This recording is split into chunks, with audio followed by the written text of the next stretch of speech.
The sound of heavy, high-grade paper tearing should never echo inside a mahogany boardroom. But when Preston Thorne ripped my performance stock grant in half and let the white pieces drift onto the polished table like confetti, the room fell completely dead. Preston was 34 years old, wore tailored suits without ties, and carried himself with the smug, unearned confidence of an executive who had never built a single product from scratch in his entire life. He had been appointed Chief Executive Officer of Aura Digital just 4 weeks prior by a private equity group that cared exclusively about aggressive profit margins, rapid headcount reductions, and fast corporate turnover. I had just spent 45 minutes walking the executive team through our second quarter brand performance deck. At 49 years old, I served as the chief brand architect of the firm.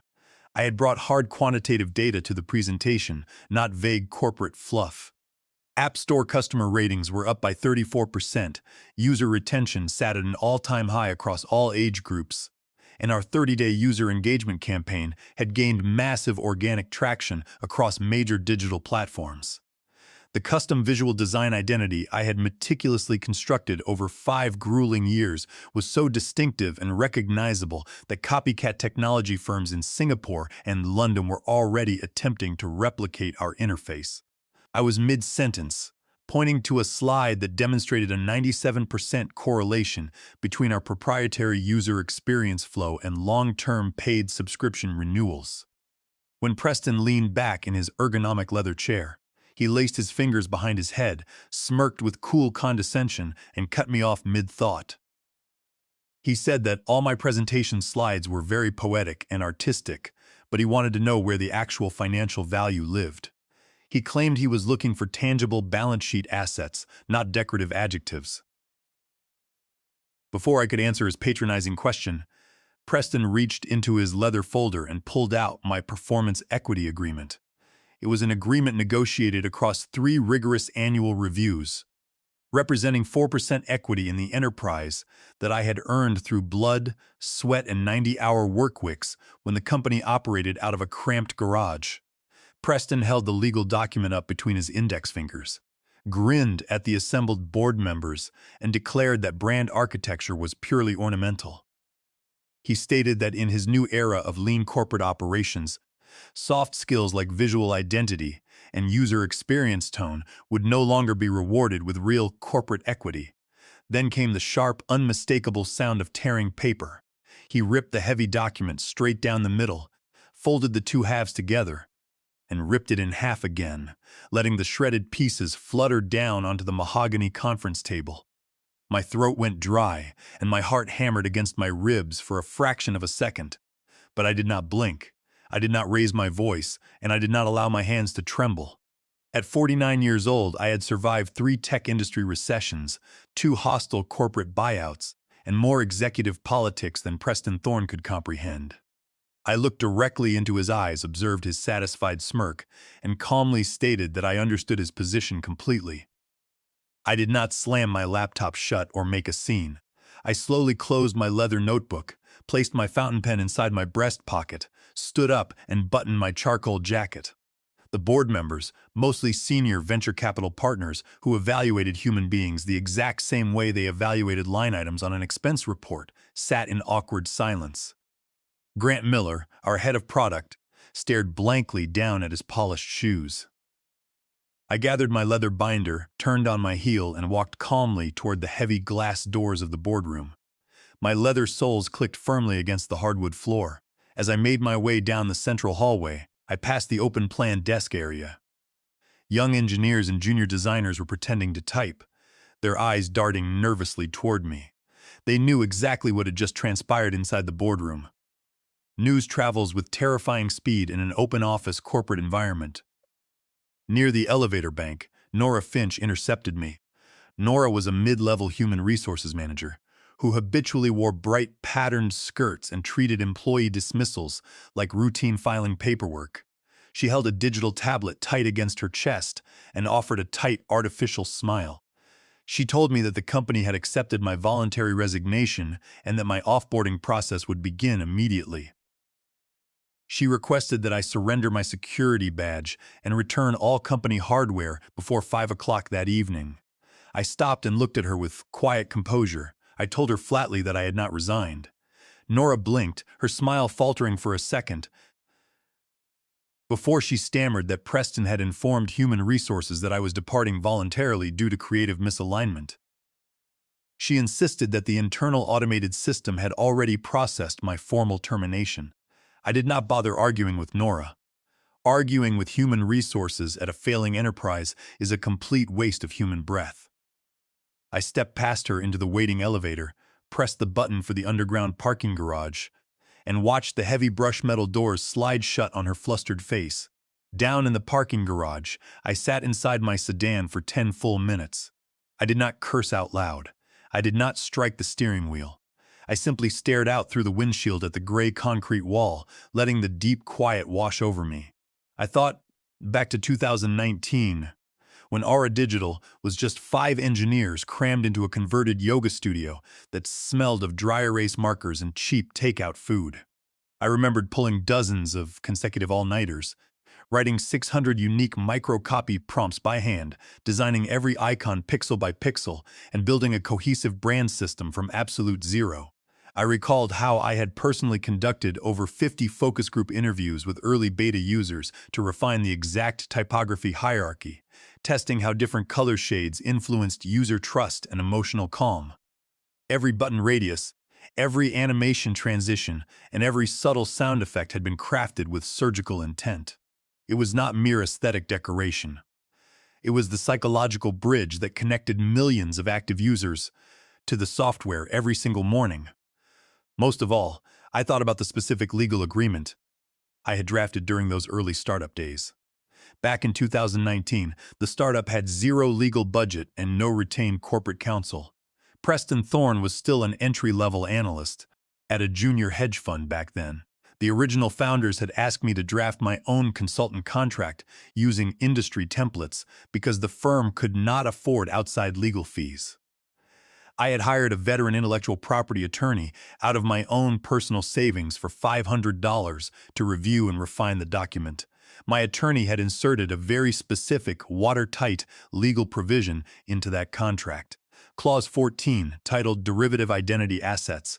That clause explicitly outlined that all visual identities, naming conventions, interface flows, design tokens, color palettes, microcopy text, and branded digital architecture created by Julian Vance remain the exclusive intellectual property of Vance IP Holdings LLC, my personal corporate entity. The contract granted Aura Digital a revocable, non-exclusive license to use those assets only so long as my equity agreement remained intact and unbreached. If the company attempted to alter, modify, or rebrand those core assets without a formal written waiver signed by me, or if my equity was unlawfully invalidated, the master license would instantly terminate, and any modified asset would constitute willful federal copyright infringement. Preston Thorne had shredded a printed piece of paper in front of a room full of corporate sheep. But he had failed to read the underlying legal architecture that governed the entire enterprise. When I arrived at my house that afternoon, I took off my jacket, fed my cat, and stepped into my quiet study. I unlocked the heavy steel safe in the floor closet and retrieved the original blue-bound legal agreement from 2019. I laid it flat on my mahogany desk and read Clause 14 line by line under the desk lamp. The legal language was clinical, flawless, and devastating. It explicitly stated that every single graphic element, every proprietary button shape, every custom color code, every onboarding phrase, and every user interface flow was legally registered to Vance IP Holdings LLC. Aura Digital held no permanent underlying ownership over the brand infrastructure. They merely held a conditional revocable license. I navigated to a dedicated folder on my encrypted external hard drive labeled Just In Case. Inside sat a pristine digital duplicate of my original 2019 contract, an exhaustive catalog of registered design elements, and time-stamped cryptographic hashes verifying that every core component had been created under the legal umbrella of Vance IP Holdings LLC before being licensed to Aura Digital. I opened my laptop and logged into the Federal Copyright Database and the State Intellectual Property Registry. Every trademark, every design system repository, and every asset bundle was fully registered under Vance IP Holdings, LLC, with timestamped documentation dating back 5 years. I spent the next 3 hours downloading fresh digital certificates of ownership, organizing evidence folders, and backing up every commit log from our master design repositories. Meanwhile, inside the corporate offices of Aura Digital, Preston Thorne was already celebrating his imaginary victory. Through my remaining confidential contacts in the product department, I learned that Preston had called an emergency all-hands meeting at 4 o'clock that same afternoon. Standing on a wooden pedestal in the cafeteria, he announced to the staff that the company was shedding its legacy baggage to transform into a hyper-efficient technology machine. He claimed that the old brand identity was outdated, slow, and overly emotional. By Wednesday morning, the corporate circus was in full swing.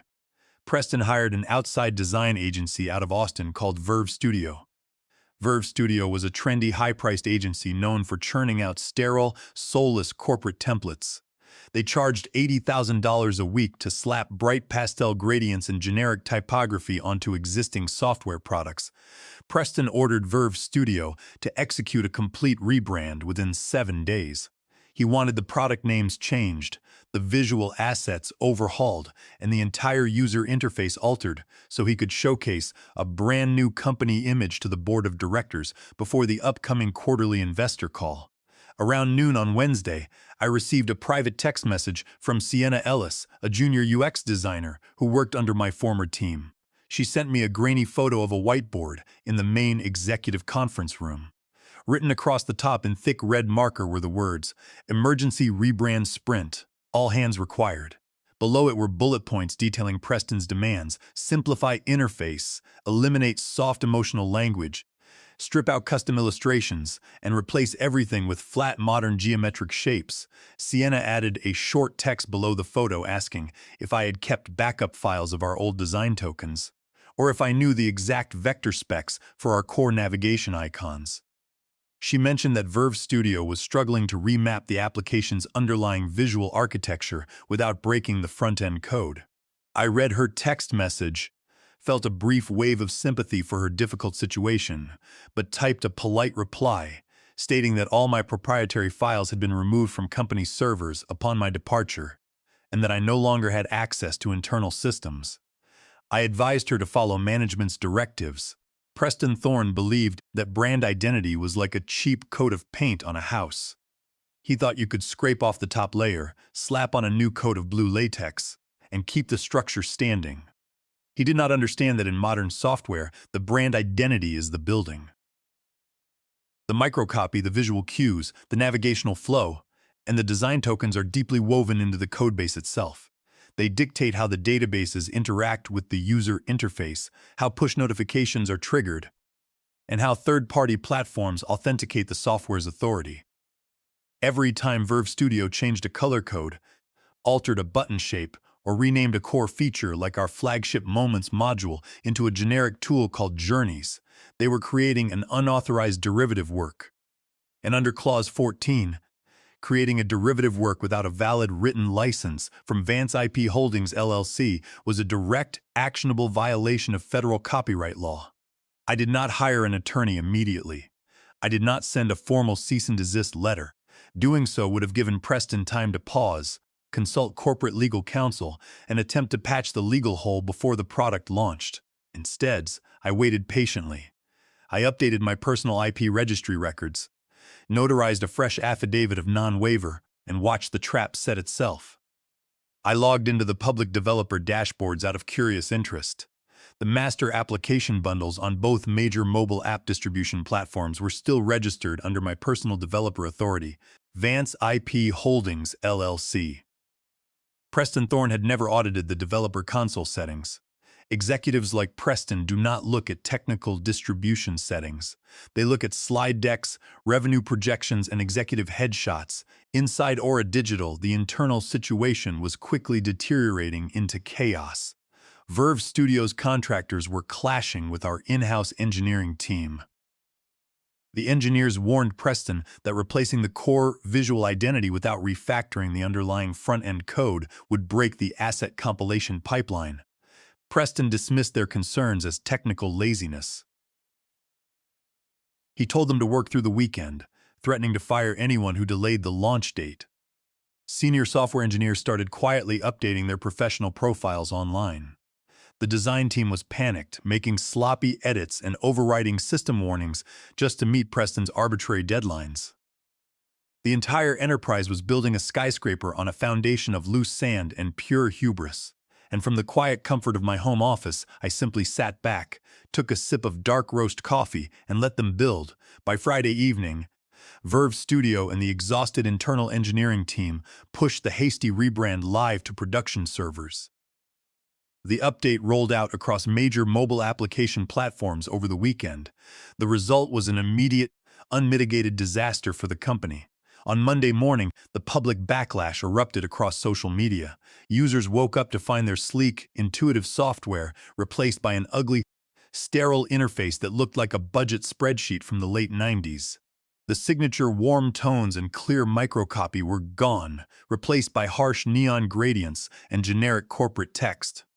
The popular Moments feature had been renamed Journeys. But the internal links were broken, causing the application to crash whenever users attempted to access saved files. Social media platforms were flooded with complaints.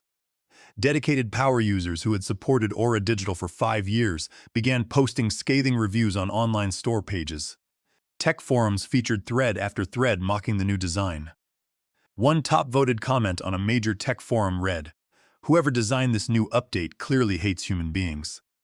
The old interface was brilliant and personal. This feels like an automated tax audit. I spent Monday morning curled up in my armchair with a cup of black tea, reading the online reviews with quiet satisfaction. The customer community was demanding that the company restore the original visual identity immediately. Inside Aura Digital, the technical infrastructure was failing alongside the public reputation. The new asset build began throwing massive error logs across the server network. Because Verve Studio had blindly overwritten the registered design tokens, the front-end interface was failing automated continuity checks. The application distribution platforms flagged the update for metadata mismatches. Digital assets registered under Vance IP Holdings LLC were suddenly being packaged inside unauthorized corporate builds. By Tuesday afternoon, the conflict escalated from a technical glitch to an internal corporate crisis. The automated compliance monitoring system that Aura Digital used to track third-party software licenses executed its routine weekly audit. The system flagged hundreds of active visual files as unregistered external intellectual property. A high-priority alert was automatically generated and sent directly to the inbox of the head of corporate legal affairs. The subject line read, "Urgent legal warning. Potential intellectual property licensing breach." Asset Cluster Vance IP Main, the corporate attorneys, who had never been informed of my termination or the circumstances surrounding my shredded stock grant, began pulling legacy contracts from the archives. When they finally found the original 2019 consultant agreement and turned to Clause 14, the atmosphere in the legal department transformed into sheer panic. They realized instantly that every single screen, every icon, every button, and every line of UI text in the newly deployed build constituted an illegal derivative work. Aura Digital had pushed unauthorized, copyrighted material to over 2 million active users worldwide without possessing a valid legal license. Preston Thorne, completely ignorant of the legal catastrophe unfolding around him, held another emergency touchpoint on Wednesday morning. He screamed at the engineering managers, accused the design team of incompetence, and banned the use of the word brand inside the office for 24 hours. He insisted that the user backlash was just temporary friction from closed-minded customers who resisted innovation. That afternoon, Verve Studio realized that serious legal trouble was brewing. The agency principal immediately pulled his contractors off the project, sent an invoice for $160,000 with a 48-hour payment demand, and stopped answering calls from Preston's office. By Thursday morning, Senior board members began receiving frantic inquiries from major institutional investors who had noticed the tumbling app ratings and the wave of online cancellations. Lyle Montgomery, a 71-year-old senior board member and founding investor who had always treated me with polite respect, sent me a short email. The email subject read, "Checking in. Brief question regarding identity assets." The message was brief and cautious. Lyle wrote that he hoped I was doing well and asked if I would be available for a brief phone conversation to clarify certain historical licensing arrangements regarding the company's core visual architecture. I read the email, smiled softly, but did not respond to his query. I dragged the message into a folder titled Evidence Phase 2. I knew that replying too early would give them hope that this could be resolved through friendly chatter over coffee. They needed to experience the full weight of their arrogance before they would be ready to talk real business. On Thursday afternoon, Preston Thorne made his final, fatal mistake. Desperate to stop the public bleeding and fix the software crashes. Before Friday's quarterly board presentation, Preston ordered the remaining engineers to force a new application update through the distribution pipeline. He instructed them to use automated software tools to quickly alter the file names, tweak the color hex codes by tiny increments, and bypass standard quality assurance protocols. He thought that by slightly tweaking the visuals, he could trick the system and scrub my name from the asset metadata. The engineers compiled the new build and submitted it to the primary global application stores at 8 o'clock Thursday night. 3 hours later, at precisely 11 o'clock, the distribution platforms returned a hard rejection notice. The rejection was absolute. The automated review systems flagged the build for explicit copyright violations. The system noted that the submitted assets were unauthorized derivative modifications of registered intellectual property owned by Vance IP Holdings LLC. The notice stated that until a certified written waiver and proof of ownership transfer from Vance IP Holdings LLC was provided, no further updates would be accepted. Furthermore, because the currently live application build was already flagged for active copyright infringement, the distribution platforms initiated their mandatory enforcement protocols. At exactly 12 minutes past midnight, the flagship software applications of Aura Digital vanished from the United States mobile app store. By 12:25 in the morning, the apps were pulled from the European, Asian, and Latin American digital storefronts. All four of the firm's core products, representing 92% of the company's total annual revenue, were completely offline globally. Minutes later, the company's global content delivery network executed its automated compliance lockout. The front-end web assets, stylesheet repositories, and digital marketing portals were instantly blocked by security filters due to the flag copyright ownership dispute. The company's main website went completely dark, displaying a blank white screen with a generic server error code. I sat in my living room in sweatpants, watching the entire collapse unfold across 3 computer monitors. I had a glass of 12-year-old scotch in my hand and soft jazz playing from the stereo speakers. At 12:45 in the morning, my mobile phone began ringing continuously. The screen lit up with notifications. 23 missed calls in less than 30 minutes. There were calls from department heads, text messages from former colleagues, and urgent voicemails from board members. At 1:15 in the morning, major technology news outlets began publishing breaking articles. The headlines were brutal. Unicorn startup, Aura Digital, goes dark after executive fallout over core intellectual property. How? A CEO's arrogance crashed a $50 million software company. In 48 hours, the silent architect. Why one man owns the code behind Aura Digital. Journalists had pulled the public trademark filings and federal copyright records.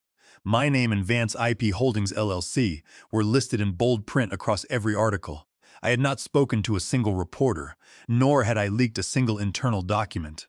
The legal reality was public record, clean, time-stamped, and undeniable. By 2 o'clock in the morning, major corporate clients were taking emergency action.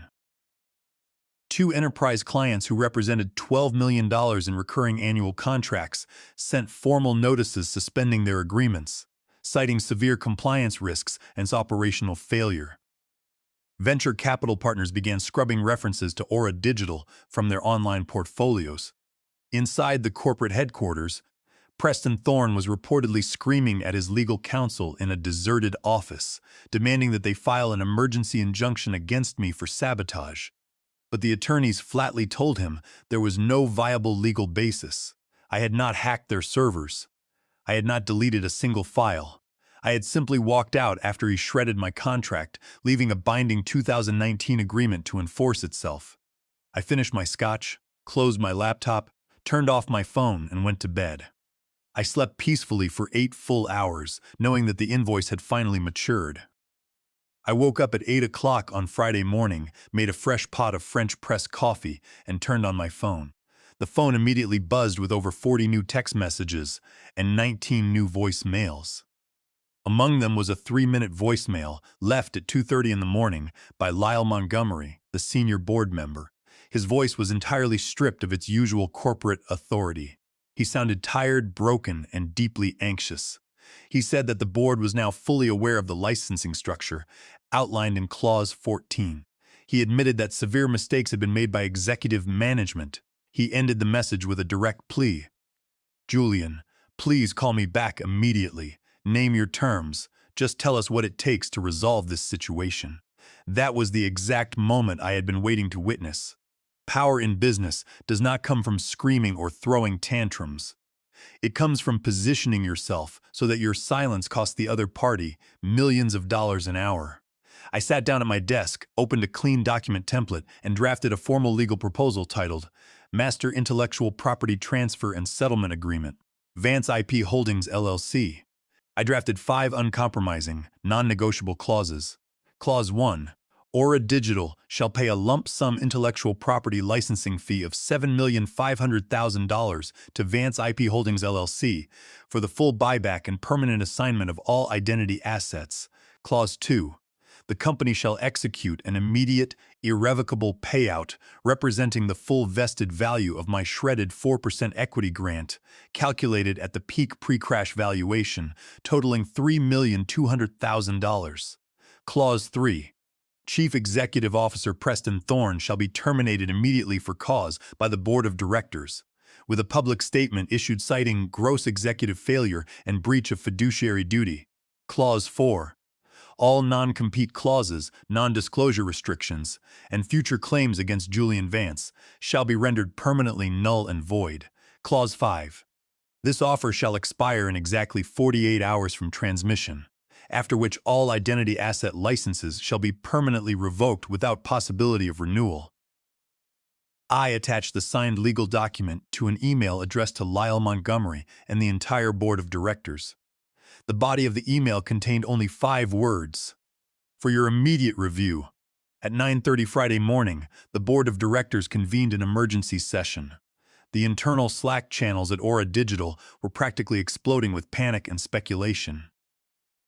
Employees were exchanging screenshot after screenshot of news articles, and rumors of Preston's impending removal were circulating freely among the engineering channels.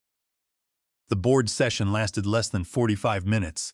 There was no debate, no posturing, and no hesitation. With millions of dollars in enterprise value evaporating by the minute and legal liability mounting, the board voted unanimously to accept every single term in my agreement. At 10:15 Friday morning, Preston Thorne was formally stripped of his executive authority and escorted out of the building by private security guards. The board issued an official press release declaring his immediate termination for cause. By 11 o'clock Friday morning, the executed settlement agreement was signed by Lyle Montgomery on behalf of the board, and a wire transfer of $10,700,000 landed in the bank account of Vance IP Holdings, LLC. Upon confirmation of funds, my attorney transmitted the official IP release authorization to the application distribution networks. By 1 o'clock Friday afternoon, the flagship software applications were fully reinstated on global app stores. The original clean visual identity built by my hands was restored across all platforms. At 3 o'clock that afternoon, my personal phone rang. It was an unknown number. I answered calmly. It was Preston Thorne. His voice was trembling, strained, and filled with bitter disbelief. He asked how I could destroy his career over a piece of paper, asking if I realized what I had done to his reputation in the corporate world. I listened quietly until he finished his rant. Then I spoke into the phone in a slow, steady voice. I told him that he should always read what he signs before he decides to shred it. Then I hung up the phone and blocked his number forever. At 5 o'clock on Friday afternoon, I sat on my rear patio watching the sun set over the hills. My phone buzzed with an incoming email from a major venture capital firm asking if I would be interested in taking a retainer role as a principal brand strategist for their portfolio companies at a rate of $500,000 a year. I took a slow sip of my drink, hit delete on the email, and closed my laptop. I was no longer interested in building foundations for men who did not appreciate the architecture. From that day forward, anyone who wanted my work would pay for the license up front, in full and on my terms. Write your contracts carefully, gentlemen. Corporate authority is only as strong as the legal paper it is printed on.